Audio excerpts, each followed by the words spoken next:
Day everyone, we are now in the Unit 6 Adolescence, the High School Learner, Module 24, Physical Development of High School Learners. Introduction. Adolescence is a stage of human development that coincides with puberty, a biological development occurring at the average age of 11 for girls and 12 for boys. There are factors which contribute to the early puberty and delayed puberty. These factors include heredity, diet, exercise, and social environmental influence. Abstraction. Defining adolescence. Adolescence is a period of transition in terms of physical, cognitive, and social-emotional changes. It begins with biological changes of puberty. Early adolescence, characterized by puberty, may come at the age of 11 and 12. Middle adolescents may meet identity issues within the ages of 14 and 16. Late adolescents mark the transition into the adulthood at age of 17 and 20. Puberty changes. Through life, growth hormones condition gradual increases in body size and weight. Hormone flooding during adolescence causes an acceleration known as growth spurts. Growth spurts include a change in body dimensions, leg length, shoulder width, trunk length. For girls, growth spurts begin at age 10 and for boys begins at 12. Male characteristics compromised by 1. Sperm egg, enlargement of testis gland and produces sperm in the scrotum. 2. Capacity for ejaculation of male sperm. 3. Voice change. 4. Facial hair development, beard growth, and growth of pubic hair. In girls, estrogen secretion trigger the beginning of the breast enlargement, appearance of pubic hair, widening of the hips, and menarche or the first menstruation. The secular trend. The secular trend is a phenomenon of more rapid physical maturation during this century. In the 80s, the first menstrual period at age 15 to 17, and the boys reach their maximum height at 18 to 20, and 13 to 14 for girls, but 100 years ago was 23 to 25 for boys and 19 to 20 for girls.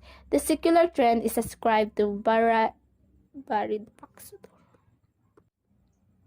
Secular trends is ascribed to varied factors such as interaction of genetic and environment influences, improved health care and living conditions, and control of infectious disease. Sexual identity. Adolescence is a time of sexual exploration and experimentation with sexual fantasies and realities of incorporating sexuality with one's identity, quoted by Santrac, 2005 from One's Identity, Christopher, 2001. Adolescents are concerned about their body image, sexual attractiveness, how to do sex, and the future of their sexuality. How do adolescents develop a sexual identity? It involves sexual orientation, activities, interests, and style and behavior. According to Bagwell and Rosenthal, sexual orientation is a person's tendency to be attracted to the people of the same sex, or homosexual orientation, of the opposite sex, or heterosexual orientation, or of both sexes, bisexual orientation.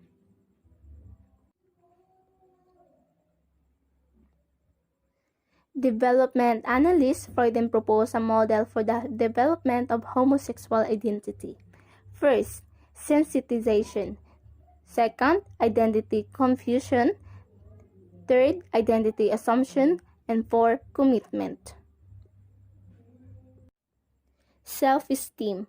It is the major aspect of identity formation during the period of adolescence. It defines as one's thought and feelings about one's self-concept and identity. There is grand desire across all genders and ages to maintain, protect, and enhance self-esteem. Baseline self-esteem is stable across adolescence, but a barometric self-esteem is unstable and may fluctuate rapidly to cause severe distress and anxiety. Implications for child care, education, and parenting. To meet the physical development of adolescent children, parents need to be aware of manifestation of behavioral patterns that require closer communication, guidance, and support. In school, teachers need to be aware of the possible drop in self-esteem among the adolescent learners. The teacher support is crucial to protect adolescent learners against severe distress and anxiety over the schoolwork and social relationships. Adolescents and nutrition. It is necessary for adolescents to have sufficient amounts of vitamins like B12, calcium, zinc, iron, riboflavin, and vitamin D. The vegetarian fad can be disastrous to adolescents who need vitamins, minerals, and protein-rich. Unit 6, Module 25, Cognitive Development of High School Learners. At the end of this module, you should be able to describe the cognitive development of adolescents in the light of Piaget's and Ziegler's cognitive development theories. Explain the consequences of the adolescent's cognitive development on their behavior.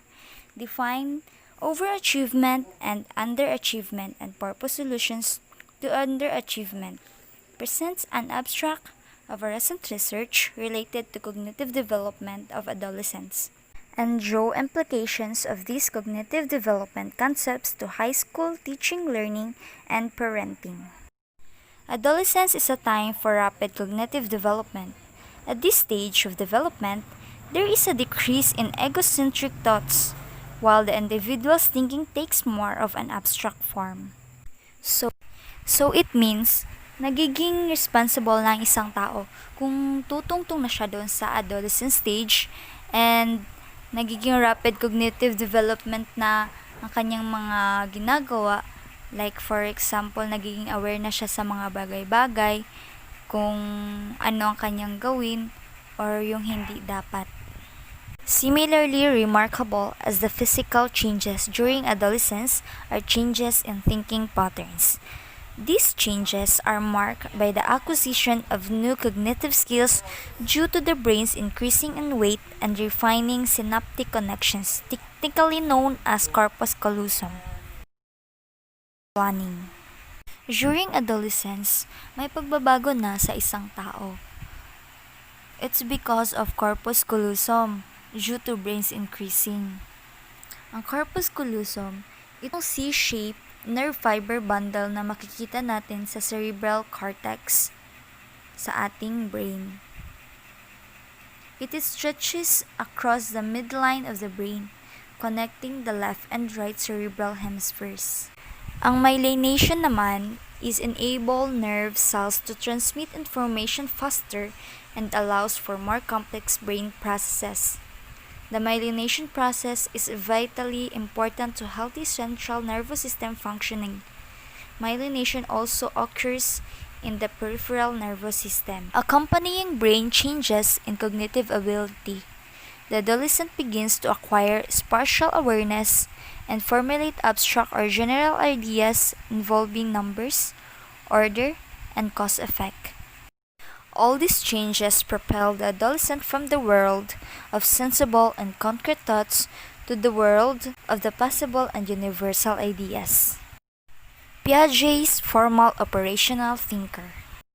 Piaget formulated the theory of formal operational thinking, which demonstrates how the cognitive capacity of the adolescent allows him or her to go beyond the sensible and concrete in order to dwell on what is abstract, hypothetical, and possible. In this realm of thought, the adolescence begins to attain subtlety in thinking, entering the sphere of possibles and futurables. More especially, formal operational thinking consists in propositional thinking, relativistic thinking, and real versus possible. In propositional thinking, making assertions outside visual evidence and stating what may be possible in things not seen by the eyes. Like for example, whether an unseen object is red or green, big or small, flat or round.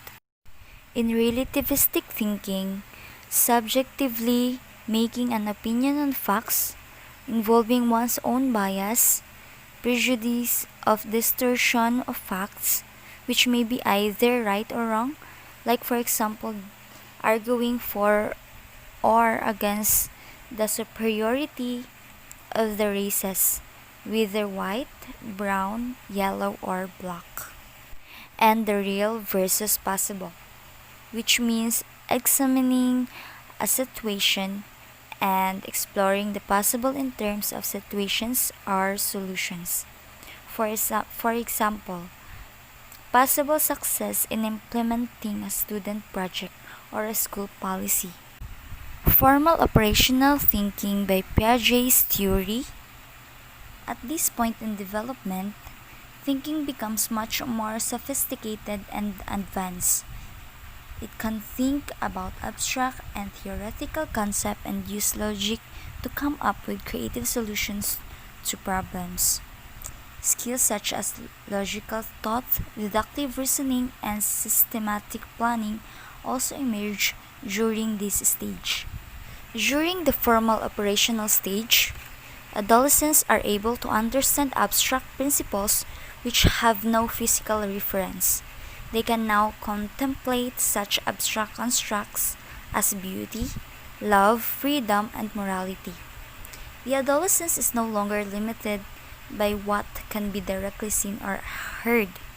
Additionally, while younger children solve problems through trial and error, adolescents demonstrate hypothetical deductive reasoning, which is developing hypotheses based on what might logically occur. They are able to think about all the possibles in the situation beforehand and then test them systematically. Now, they are able to engage in through scientific thinking. Formal operational thinking also involves accepting hypothetical situations. Adolescents understand the concept of transitivity, which means that a relationship between two elements is carried over to other elements logically related to the first two.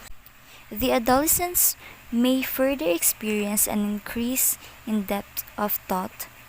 Thus, he or she is able to bring what is logically best for everyday life, whether or not this may be the objectively correct solution or response to a situation or problem. Ziegler's information processing skills. As in information processing theories, Robert Ziegler views the influence of the environment on thinking. He sees cognitive growth not as a stage of development, but more of a sequential acquisition of a specific knowledge and strategies for problem solving. He observes the quality of information the adolescent process that influence him or her in facing tasks at hand through strategies or rules. In Ziegler's information processing skills is how he or she perceive, analyze, manipulate, use, and remember information.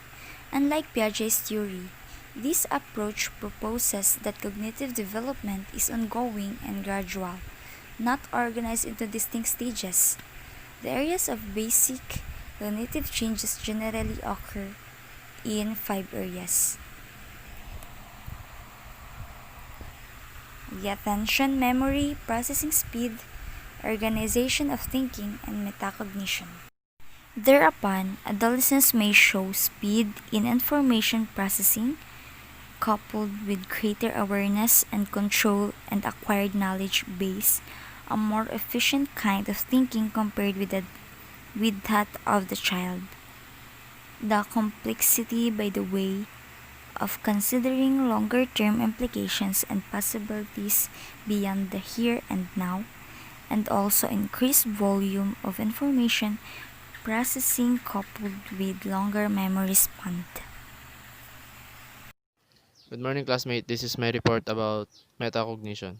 Cognitive development in adolescents include metacognition, which is the ability to recognize one's own through mechanism and techniques including vision, memory, comprehension, application, analysis, evaluation, and creativity.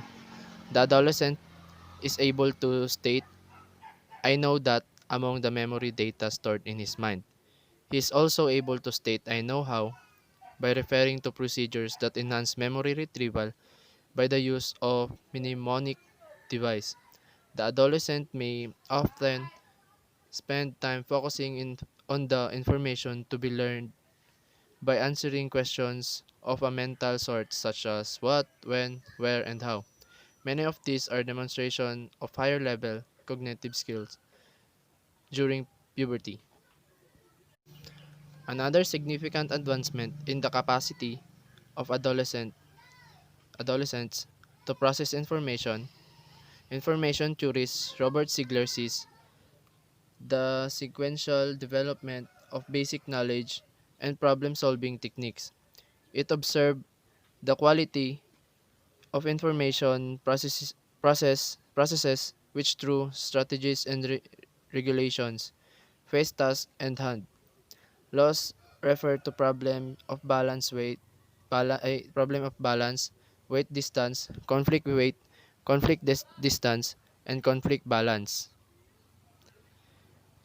As a result, adolescents demonstrate speed in information processing coupled with comprehension and control complexity.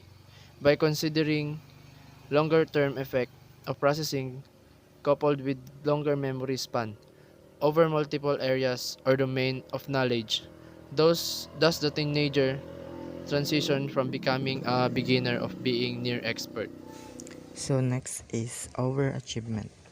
Overachievement is the individuals who perform better or to achieve more success than expected.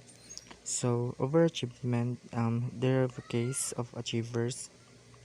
It's a reminder that the intelligence quotient test is not the only determinant in school achievement. There are factors such as motivation, work habits, and personality development. So we all know for the fact that overachievement is one of the most important factors in order for us to know um, the parts of each. So, the overachieving adolescent may demonstrate superior work habits, greater interest in schoolwork. So, for that, um, dapat dapat naatay consistency sa pagbuhat sa ato ang assignment para mapa mapaano na to ang ato ang grades, mapa straight siya nga high or kanang 9 9 above. So there are characteristics of achievers which are the positive self-value, openness to authority, positive interpersonal relations, less conflict on the issue of self-autonomy, academic orientation, goal orientation, and control over anxiety. So first is positive self-value. We all know for the fact that in overachievement we need to apply to ourselves that we have a confidence or self-esteem in when you are the part of the group. So we all know that positive self-value is so first is positive self-value. So we all know for the fact that kailangan dyan nato og self-confidence sa isa ka ang bagay.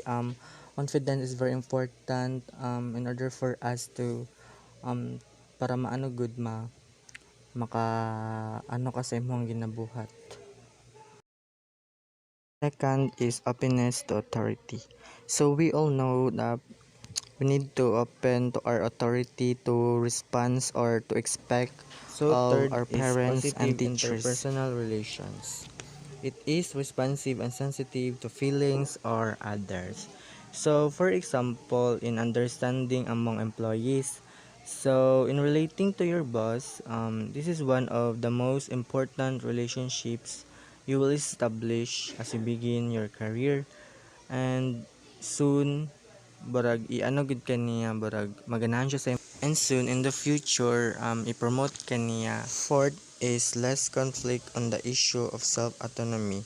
So dire kailangan nato og feels freedom to make right choices or to initiate or mag-lead sa activities. So dapat mag-lead sa isa ka bagay kay magka-conflict ang isa ka situation. So next is academic orientation. So it is discipline work habits. So we all know that we need to discipline our habits to miscommunication of each other. We need to communicate to each other para magkasinabtanay. So next is goal orientation. It is efficiency and energy in organizing, planning, and setting targets. So we all know in the situation of that, sa isa ka bagay, we need to organize or we need to plan para settle ang isa ka bagay. So lastly is control over anxiety. So it is well composed and relaxed performance or organized task. Control over anxiety is we need to control it because maapektuhan ang inyong ginabuhat kung nakay gina-feeling anxiety. So next is behavior and adolescent cognitive growth. So we all know that, di ba kung gadako naman taga ano po datong ang atong behavior kanang murag gataas pud pwede na tong ano pud maapil pud siya tungod sa atong experiences and tungod pud na mas maging sensitive ta sa atong sarili. And first dira sa behavior and adolescent cognitive growth is naka-bullet siya diri is egocentrism. So egocentrism talks about this is the adolescent's tendency to think too much of themselves while being too sensitive to social acceptance of their appearance, action, feelings, ideas, and etc. So we all know that kita di ba sa to sarili kung gadako ta kanang maka-feel pud ta ganogod kanang sensitive sa tong sarili kanang insecurities gud kung kumbaga pa. And kung i-relate siya diri sa egocentrism kanang habang gadugay ang ang kanatong feeling good mas maging sensitive gud siya kay iba na di ba time na kanang maka-feel ta kanang limba galakaw ta tos kanang feeling na to ba ginatanaw ta sa tanan kanang feeling na to gina-judge ta nila kung unsa tong suot kanang so ma-relate to siya diri sa egocentrism. But diri lang kanang ang ana lang diri kanang ang kanang ginatukoy lang diri is about sa atong sarili gud sa atong appearance kanang feeling na to kanang ginatanaw ta sa tanan kay tungod anita iba ta sa ila and ma-feel mo na to na kanang murag gina-judge ta nila and ma-feel mo na to unsay lang ginaisip pero dili siya tinuod and na pod kanang sa atong sa atong ideas pod kanang feeling na to kanang mali ta and feeling na to tama sila and feeling ko na to say na tama ta and feeling ko na to mali sila ana. So next kay idealism. So this refers to imagining the far between and less ideal situation at home, in school, and society.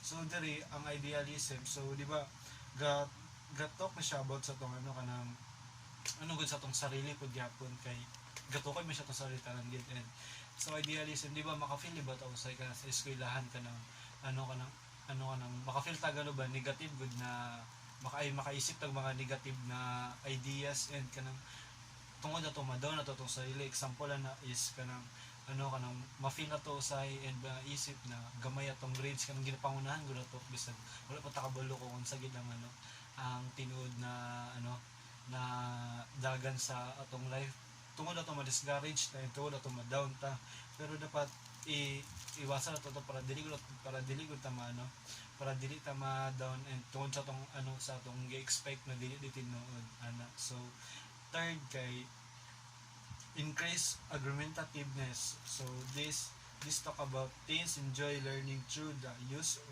group dynamics including role play, discussion, debate, and drama. So dere di ba nali ba yan iba gid sa to kanang blessed gid sila pagabot sa nila field kanang murag habang developing occupational skills. So there is a developing occupational skills diri get talk na siya sa tong sa tong skills kanang kung unsa tong mga unsa tong mga ginahimo dati atong mga gusto dati and karon na dako ta and kung unsa ang mga bagay na di na to gusto. So first kay realistic The personality type prefers practical tasks, including those requiring physical labors and motor coordination, and less of interpersonal skills. Example is carpentry and driving. So, na di ba ay iba sa tuwa na kanang gusto lang magtrabaho pero dili sa ani na bagay. So, napoy iba na tao na gusto magtrabaho kanang productive kay lagi ang ilang ginahimo kanang feeling nila ba na kanang dapat tanang lawas na kanang mag-work good. So, example dre is carpentry. So,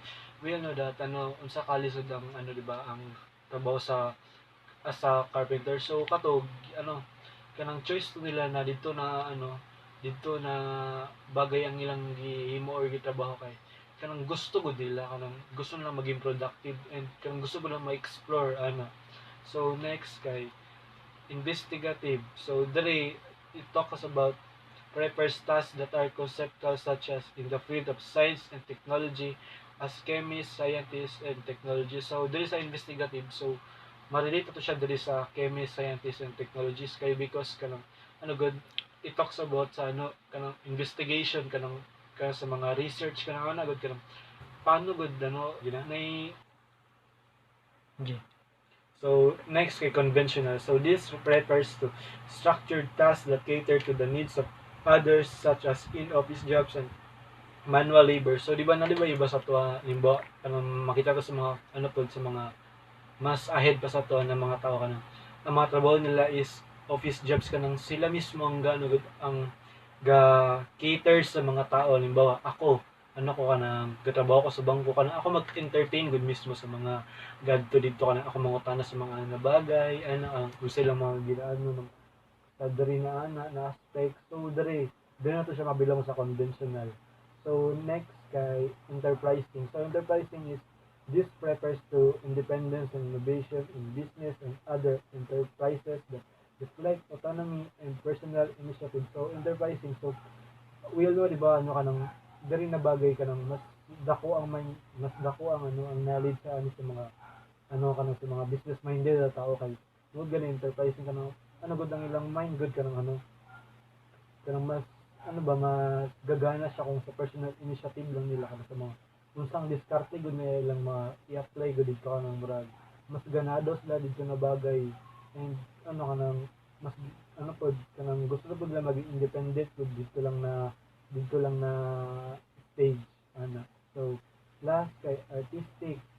This refers to unstructured tasks that show ability for self-expression such as from artists, musicians, and performers. So sa artistic sabotable lang ni siya ay gini siya gatok ni siya about sa kung gid siya. Halimbawa ako artist ko self-expression ako kaning pag-drawing, pagsayaw, and pag sulat og mga kanta gud kanang feeling na ko ba dala ako ma-express ang sarili and gud siya kanang task gud siya ability gud siya para sa ko kay anang murag ma-challenge gud ito na bagay kay di ba kung normal lang na tao lang ka di ba dili nimo basta-basta ma-express ang sarili kung gusto na nimo pero kung artistic gud ka kanang murag basic na gud mo and kanang nakaset gud mo ang mindset ba na ato kanang basic na sa mo and kaya gid mo tanan art na ipaimusin mo so last kay nakabilang yun sa diri sa developing occupational skills is the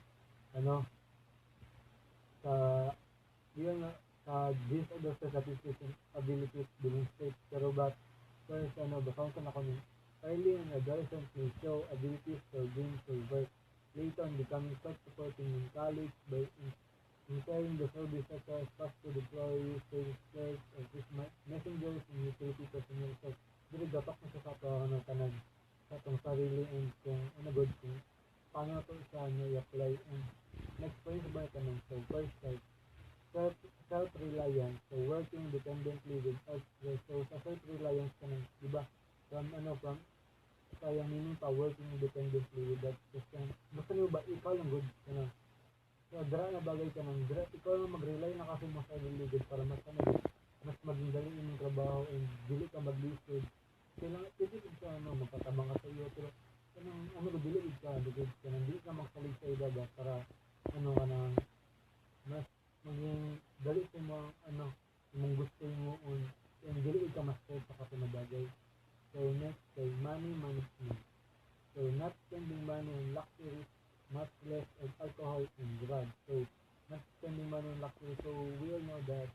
sa kanang karon bisag karon natin sa sarili sa manimad mo. So di ba dapat dili kita magano ka ng maggasto basta sa mga ani na bagay kung dili naman na to kailangan gamitin, di ba? Kay di ba example lang atong needs for wants, di ba ang needs na to, di ba mao gito ang naging ang importante kay yun sa pesa para mabuhi para makasurvive pero ang wants po iba po sa kay di ba ang wants kay mo to to atong mga gusto ba mga damit so kung wala naman ipapilian pa dapat dito sa needs maging practical dapat sa needs ko sa ipapilian ba kahit yung ito na bagay para makasurvive sa adlaw and kung sa once ito kabulan man sa daghan ka pagdamit dili ka magpalit ka diba ana so third kay social responsibility cooperation and respect for others including superiors. So sa social responsibility parang kabalo ang mag-cooperate and respect kamo sa mga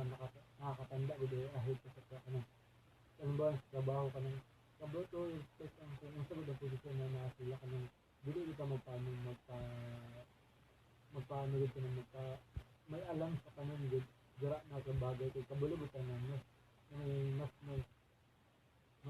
better ba sa tuwa dira na lugar and kabulbot tayo makatabang ko sa tuwa so dapat i-respect na pa yung mga ideas kung sa yung ginigin sa tuwa para maging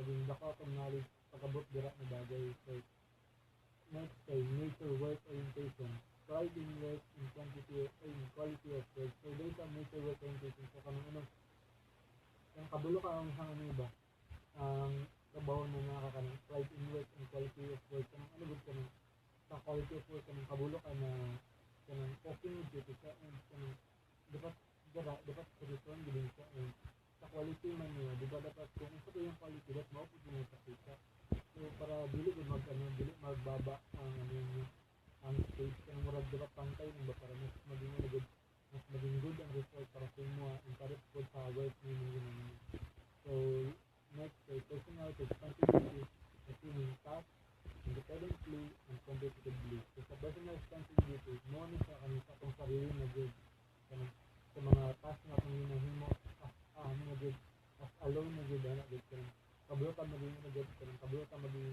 mag-take advantage para sa iba good niya.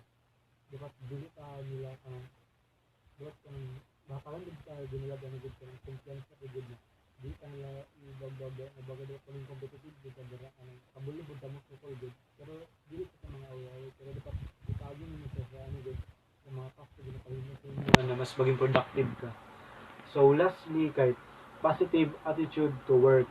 Work is seen as a gainful and wholesome activity and not a burden. So sa positive attitude to work so diri dapat kanang nagkay good mindset na dili gid mapa-apekto sa imong halimbawa kanang kabalo man ka na trabaho na nimo dapat gid kanang kabalo ka na mag-control sa imong sarili para mas good mas productive gani imong work and sa positive attitude to work halimbawa nakaya problema sa balay so dapat ang negative vibes mo dito lang gid na dili mo siya dalawon sa work kay maka-apekto siya sa imo kung sa mga himuon nimo and maka-apekto siya sa imong mga sa mga results na mahimo nimo so dapat di ba dili ato so kung naka-problema sa balay dapat good vibes ka sa work nimo and para mas maging good mas maging better ka nimo kanang walay wala kay bagay na malisudan good is and mas maging Hi everyone, so we are in Module 26, Socio-Emotional Development of High School Learners. So at the end of this module, you should be able to describe the socio-emotional changes in adolescence, describe how self-image develop among teens, discuss causes and solutions to socio-emotional problems of teenage such as gender and identity, autonomy and attachment, peer group, friendship, dating, juvenile delinquency, depression, and suicide. And next, present an abstract of a recent research related to socio-emotional development of adolescents, and last, draw implications of this socio-emotional development, consent to high school teaching, learning, and parenting. So in introduction, during the adolescence, the teen develops social cognition in the context of family structure, the school, the community, and media.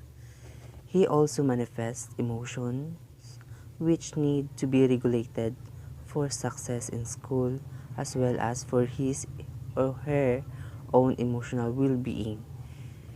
In classroom, the teacher has the mandate for creating a positive learning environment while facilitating the student's sound moral judgment.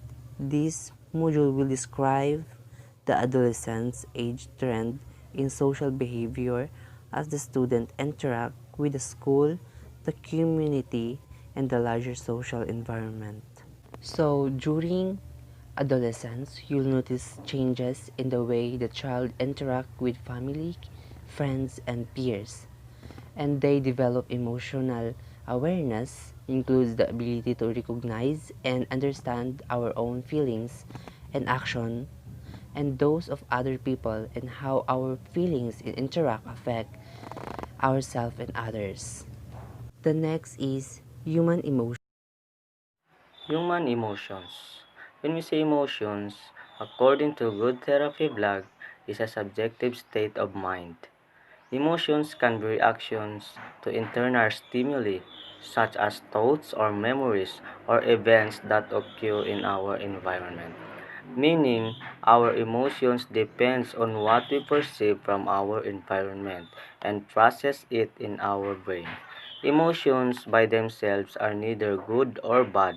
They are simply reactions. Generally, emotions are commonly known as feelings that are manifested by varied conscious or unconscious modes. Emotions are generally has something to do with our feelings towards a conscious or unconscious modes. It is depending on the stimuli that we can perceive, either physical change or appraisal.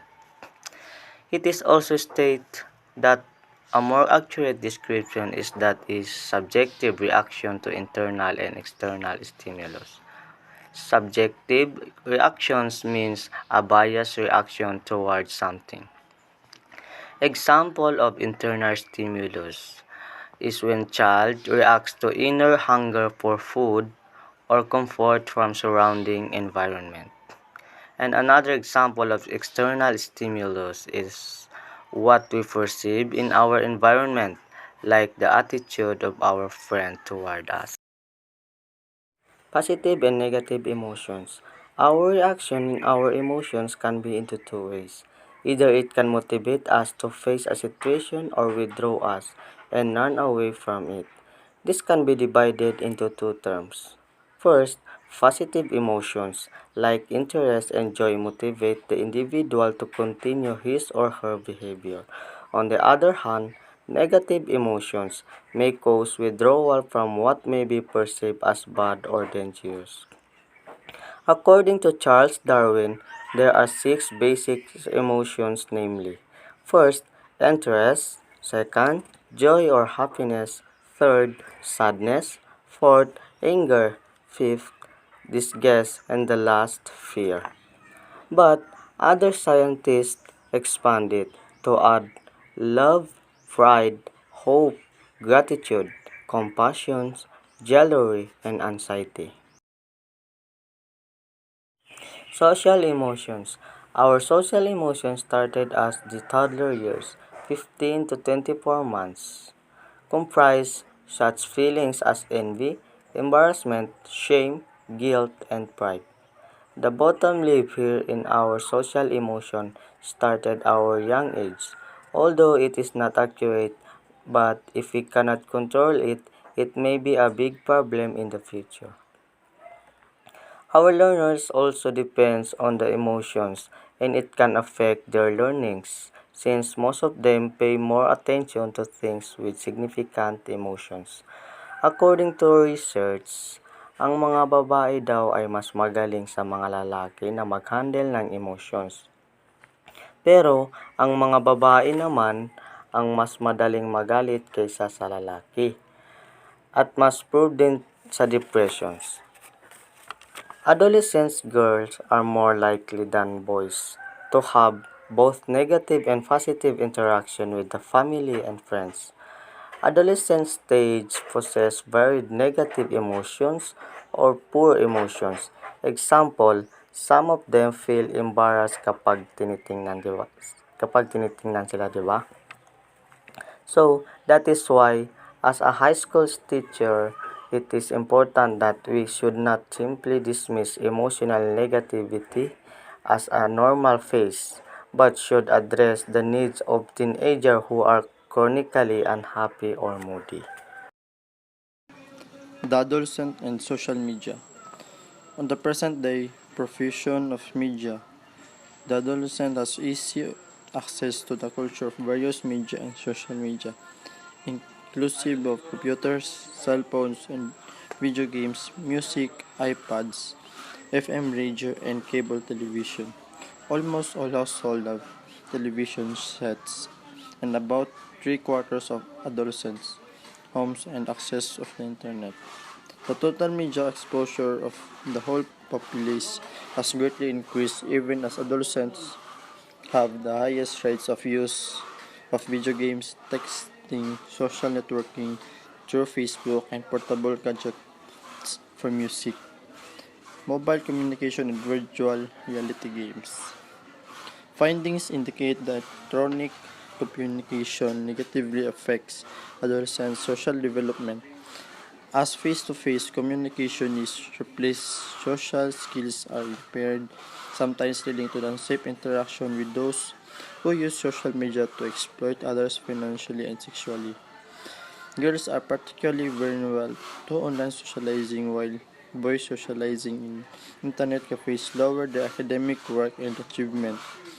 Socially insecure teens become victims rather than the beneficiaries of the modern gadget innovation of the digital age. Implication to adolescent care education and parenting.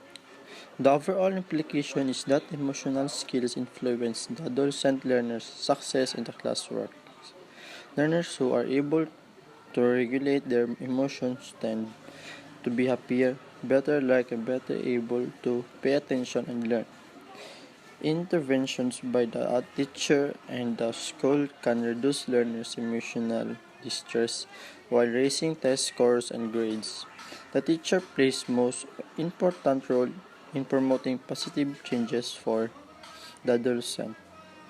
As the teen is susceptible to peer pressure, the negative influence of social media, drug use and addiction, early romantic sexual adventurism, the teacher and the school can conduct interventions to assist the youths with focus on risky and inappropriate behavior while promoting positive development among adolescents.